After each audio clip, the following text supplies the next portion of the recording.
Hey, what you doing? I'm making music, reala. Hey, what you doing? I be in the studio every day making music, whipping up this battle while they selling bags of bullshit. I got your fix without the toolkit. Now watch this cracker turn these tracks into a batch. You cool with Bobby? I be here making music. What's up, everybody? It's your boy NoneRealA, man, aka Rilla, and I'm here to bring you guys a special episode, the first episode, the pilot episode to my new show called BehindBarz. I'm starting on YouTube. I'm brand new at all this, so some things might not come out exactly how you guys want them to, but I'm gonna try to give you the best that I can with what I have available. So let's jump right into this, man. First off, I want a big shout out and salute to my brother Jeff Jones, aka Sins of Sins Inc. He can do digital editing, he can produce, he can rap, he can spit, he can flow, he can do all that. I know that he is the producer of this song. He's one of my brothers in music.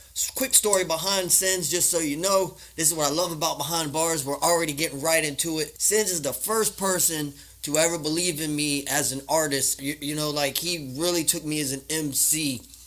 When he first met me, we had this discussion about music and how it affected us, you know, artists like Tupac and stuff like that. Well, what's crazy about it is the only reason why we even got on that discussion was I was sitting there, my buddy was like, yo, come to my house. I walk over there, we bounce, or he was like, hey, I'm gonna go see somebody. I'm like, all right, cool, I'll roll with you. Now, remember, I'm young at this point. I'm probably between the age of like 15, 16, 17 years old, ready to meet this guy for the first time ever. I got a DMX dog chain on, you know what I mean, a wife beater, and so like right off rip, you know, I'm going to somebody's house. That was me back in the day. So we get to this dude's house, knock on the door, he opens it up, and I'm like, what's up? Y'all can come in. I look, and I'm like, I see a pistol, you know what I mean? I'm like, I don't know, man. Like, I'm not a cop. And my boy Fro was like, yeah, you're a toy cop. And like, you know, immediately they went to, you know, this. So I was like, oh, he's got to be cool if he's cool with my dude Fro. He's good people, you know what I mean? So I come in there, sit down. First day meeting this dude, I'm sitting on his couch, I'm freestyling. He goes, yo, who's that? I was like, who's what? He was like, those rhymes, whose words are those? And I was freestyling, and Jeffro was like, yeah, that's all him, man. He does it all the time. Because back then, I was constantly freestyling. That's how I was. I was a street ciphering, battle rap artist. You know what I mean? Like, I wasn't an artist as in writing. I was an artist as in what I did. We battled 24/7. Didn't matter if you was coming out of class, get ready to go into class. If you was pulled into cipher, that was it. It was a rap. You can ask anybody who grew up around me. That's how it was in school back in the day with freestyle cipher. I didn't understand what being a writer was. I only knew what was up in here from when I was spitting. And that's what I was trying to explain to him, was like, yeah, man, if you want to do some music or whatever, we can. Because he was like, I want to do some music with you, man. I think you're really talented.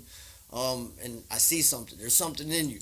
You know, I'm young, so I'm just like, I just want to rap. From that moment, it kind of grew as a studio artist. I went from the street cipher, MC, freestyling cat to a well-rounded studio artist. I understood what time and writing was, and a thought process of how you're going to approach things, and the production side of it, the engineering side of it. At a very young age, I was blessed to meet this man, and for him to introduce that into my life to where I could become who I am now, an aspiring artist, but I'm still aspiring to be so much greater than I am right now.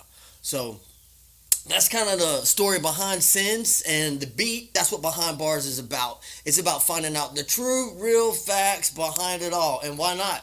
He produced the song, so I thought you guys should know who he was and what he really meant to me, and especially on a song like this, because this song has a lot of meaning to it. And who knows? You guys might have had the same exact mind state and thought exactly like I did. Or it might be completely different. But we're going to find out, because that's what this show's about. So, hold on tight, man. We're going to go for an up and down, roundabouts, couple of potholes, fork in the roads, U-turns, you name it. My personal song's called My Apologies.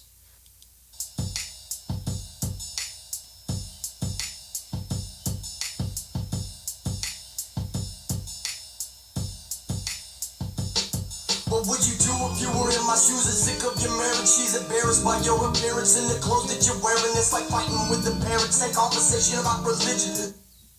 Okay, so right off rip, there's nothing wrong with the beat at all. It's not the beat at all. It's I'm gonna say me in the beginning with the intro, not having any filler harmonies, any ad libs, anything like that, leaving it real empty. Back in the day, I will say this: we like to let the beat breathe, and if you don't know what that means, it's like, you know, just let it breathe, like just let it get its moment. Plus, I just love the intro of the song, the beat, and everything all together. Sins did a really good job on it. First couple bars. What would you do if you were in my shoes and sick of your marriage? Obviously the song's about divorce, separation. She's embarrassed by your appearance and the clothes that you're wearing. I dressed hip hop, you know what I mean, 24/7, everything else.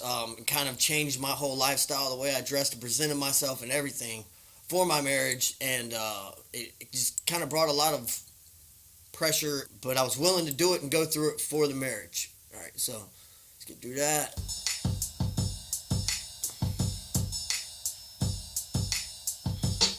What would you do if you were in my shoes and sick of your marriage? She's embarrassed by your appearance and the clothes that you're wearing. It's like fighting with the parents. That conversation about religion. What happened to just being parents? Caring for your kids is so apparent. It's like fighting with a parrot. Same conversation about religion. What happened to just being parents caring? Man. Oh, man. Conversation about religion. What happened to just being parents caring for your kids is so apparent. Wow. What happened to just being parents caring for your kids? It's so apparent. I wasn't directing that towards her at all. I was directing that towards us both. And that was the fact that we weren't coming to an agreement on anything, one way or the other. And there was no meeting in the middle. I still struggle with that to this day, man. Just being such a solid, opinionated person on the way that I do things in life. Watch my dad, up till I was 13, take care of my mom, hands down by himself. You know what I mean? Always felt like my mom had so much respect for him for doing that it was always, this is what we're doing. I was brought up that way. And then when I got into the real world, I started to realize it doesn't work that way. Yeah, we just got so lost in trying to do what was right because we thought that's what was right, and it really wasn't right. You know, we thought it was the best thing for our marriage. It wasn't. Marriage was the best thing for our marriage, but I think we were kind of both lost in what was really mattering at that point. I'm letting down God and family with my decisions. Kids no longer the center of attention. I'm letting down God and family with my decisions. Again, with that. So, it was very religious based. I'm letting down God and family, meaning my family, obviously, because we're married, with my decisions. Because now I'm making the decision as a man to say, no, I'm done with this. In the midst of this tension. Such a deep song. The center of attention, stuck in the midst of this tension. The kids are no longer the center of attention, stuck in the midst of this tension. So now you've got somebody pulling on this end of it and somebody pulling on this end of it, mommy, daddy, and the kids are in the middle of it. And we're just pulling them from, you know what I mean? They're stuck and they have no way to escape it because this is how marriage and divorces wind up. It's a war, and it's unfortunate for children. Now that I'm older and everything else, man, it's just like, I always told myself I would never put my kids through what I was put through and the things that I put myself through. And it's just like, you don't even think about it when your heart's in something and it's supposed to be one way, but it's not, and it winds up being a different way, and it's just such an entanglement for every party involved. It's crazy. Are you in a bitch and wishing we wouldn't put up these fences? But how the coins split no. So like, we used to be the same team, you know? And then the minute that we were a point where we were against each other, these fences went up. Boom, boom, boom, boom, all the way around, you know, protecting yourselves and trying to get yourselves ready because now you're at war. This is war. Neither one of you agree on what you're doing, and now you're both willing to fight for your children. And instead of putting the children first, which I talk about later in the song, we throw them in the fire source. We think we're looking out for the best interests of our kids, but neither one of us did, clearly. We're a lot better now, but at this point, it was just a really difficult decision on both parties, and it hurt a lot of people, but I'm a man to admit it, and that's why I'm doing this. And plus, it's getting really good since Typical You came out. I noticed that my apologies started to get more views, and so I think people are kind of relating to, and I wanted to break it down. So let's get back to it. On the same team, you changed jerseys, I came clean, those both the fault. I love that, those bars right there. Bitchin' wishing we wouldn't put up these fences, but how the coins flip, no longer we're on the same team. You changed jerseys, I came clean. You changed jerseys, I came clean. So with that is, so we're on the same team, you know what I mean? And like, so I feel like we should have been completely honest with each other about everything. You changed the team, not only me and you, but you also changed the jersey. You look like the dirty individual involved in it because I wore the same dirty ass jersey I've been wearing the whole time with all my dirt on it. You knew what I was doing. I put all my dirt out there. You know what I mean? 100%. And that's why I said, you know, you changed jerseys, I came clean. Meaning that I told you everything. I didn't have to change jerseys. I put it all out there, and I wiped my slate clean. I knew that I didn't set everything. You already knew what was going on. And we've already had our discussions. We're way past all this stuff now. As an artist, this is what I do. I vent. You know what I mean? Like, and I use this song as a way to vent. And there's two sides to every story. Everybody knows that. And the truth is in the middle, and that's the whole point of it all, is growth, though. It was just love and religion is really what this, love, religion, and not focusing on the two main things that mattered the most. That's why it's called My Apologies. Oh, man. So deep. Sorry to sort of run on to that. Let's go. You say I'm selfish and not acting like a mature adult. Meanwhile, my heart's an empty vault. I'm no questioning myself in the dark if I'm right or just simply wrong. Like a mature adult. Meanwhile, my heart's an empty vault. Alone questioning myself in the dark if I'm right or just simply wrong. So what I meant by that was, and definitely being immature as an adult. Sure as hell was. And that was because I was looking out for my happiness. And it wasn't going anywhere towards that. I needed to be happy too. You know, I tried it the way that we wanted to try it, and it didn't get us anywhere. And at that point, both of us mentally were going through so much stress that I think the main factors never even came into recognition due to the fact we were both so angry with each other, and that's just basically it. Like, so mature adult, no, I wasn't. Meanwhile, my heart's an empty vault, and questioning myself in the dark if I'm right or just simply wrong.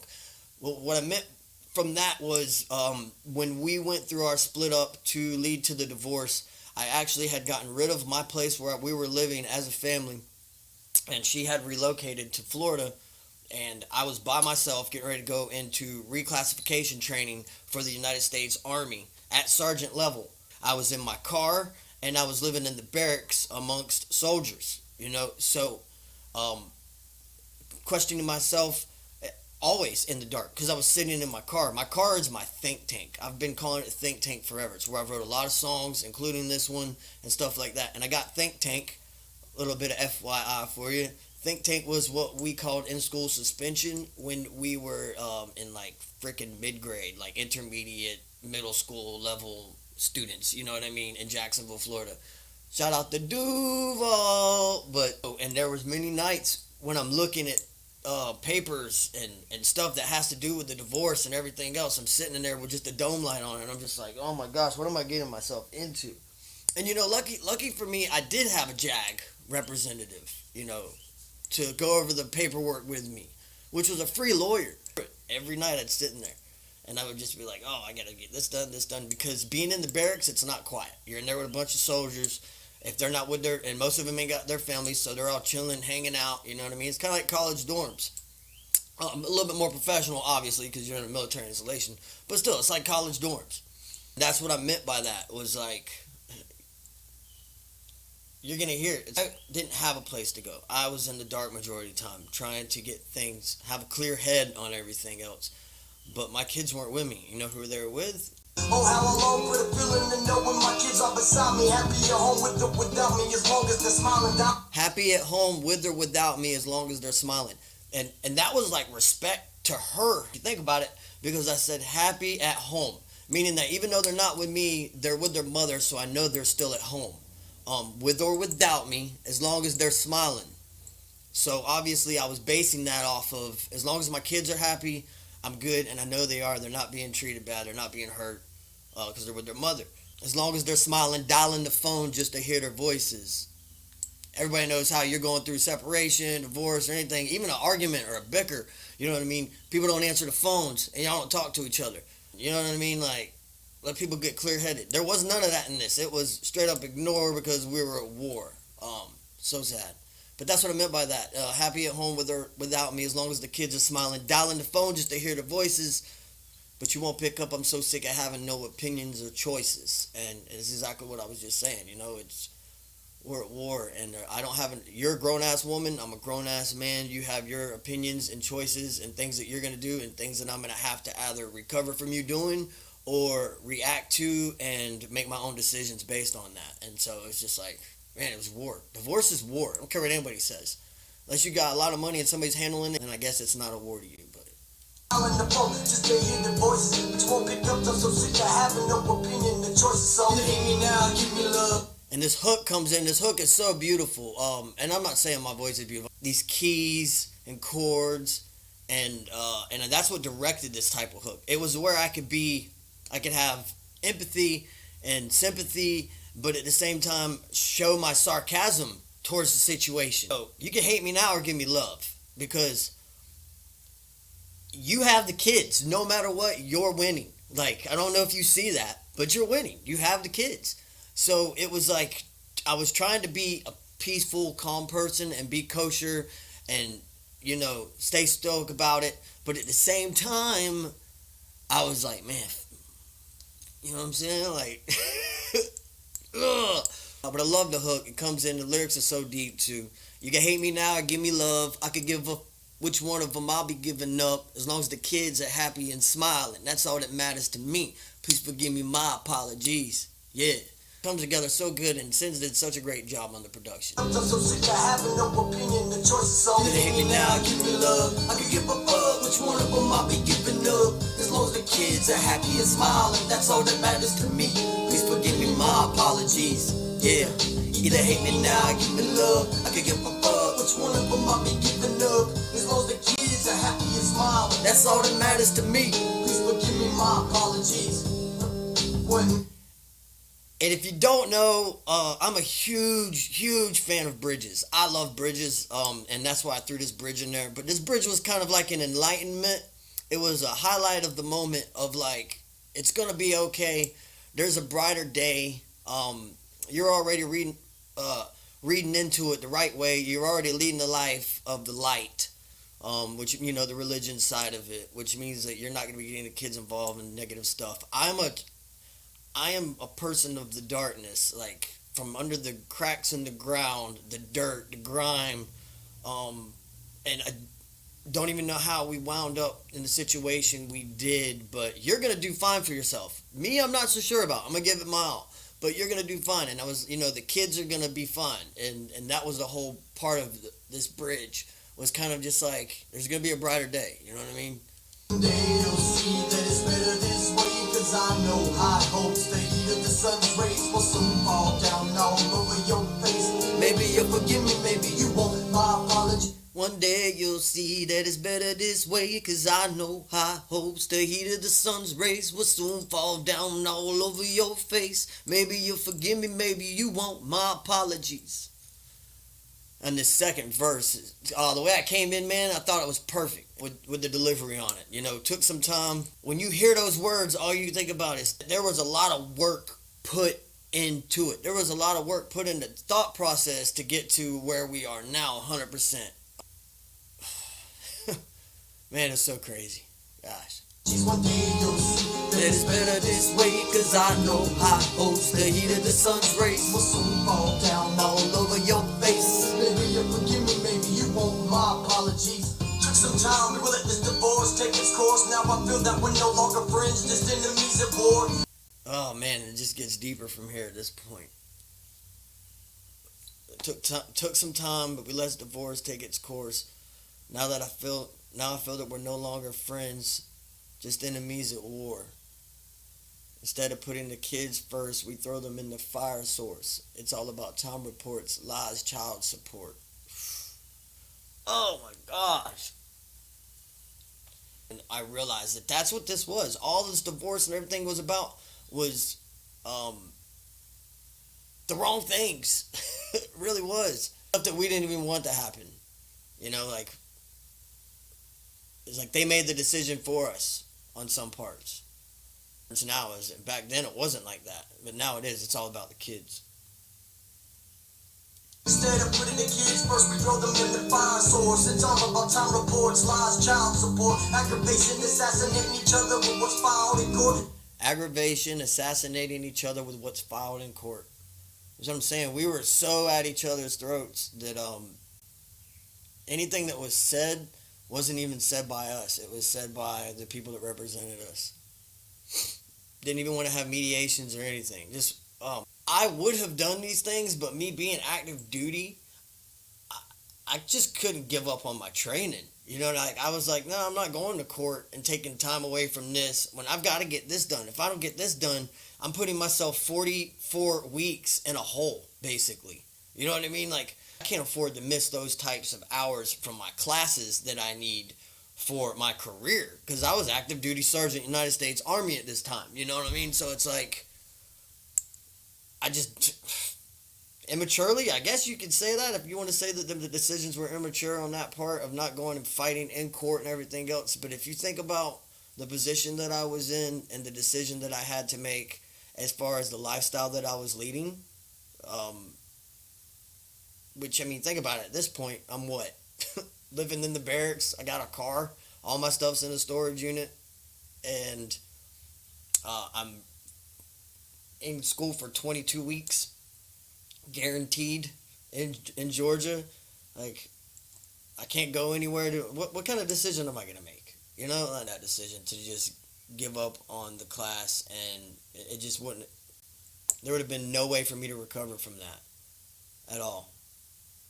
So that's basically what I meant by that. It's like it's a sport, back and forth. I'm sick of putting the kids first, we throw them in the fire source. It's all about time reports, lies, child support, aggravation, assassinating each other with what's filed in court. It's like it's a sport, back and forth. It's like it's a sport, back and forth, you know, because it's just one side against the other. Like, opponents didn't even see each other's people anymore. Sad. I'm sick of playing these games, aiming the fingers of rain and blaming me for all this pain. Oh, what a strain on the innocent lives, balls in my court. And it's always about the kids, too, if you hear it. What a strain on their innocent lives. Not a strain on my life. Not a strain on your life. On their innocent lives. First we throw them in the fire source. We throw them in the fire source. It's all about time reports, lies, child support, aggravation, assassinating each other with what's filed in court. It's like it's a sport, back and forth. It's all about time reports, lies, child support, aggravation, assassinating each other with what's filed in court. It's like it's a sport, back and forth. I'm sick of playing these games, aiming the fingers. This is what happens at 1 a.m. when you're hanging out with Reala. You just start writing hooks. Here we go. Shattered halo, broken wings, I'm falling. Pushing me, anxiety won't let me breathe. Memories of my defeats keep calling. You can clip my wings, but you can't take this music from my soul. Broken halo, shattered wings, I'm falling. Pressing me, anxiety won't let me breathe. Memories of my defeats keep calling. You can clip my wings, but you can't take this music from my soul. Broken halo, shattered wings, I'm falling. Pressing me, anxiety won't let me breathe. Memories of my defeats keep calling. You can clip my wings, but you can't take this music from my soul.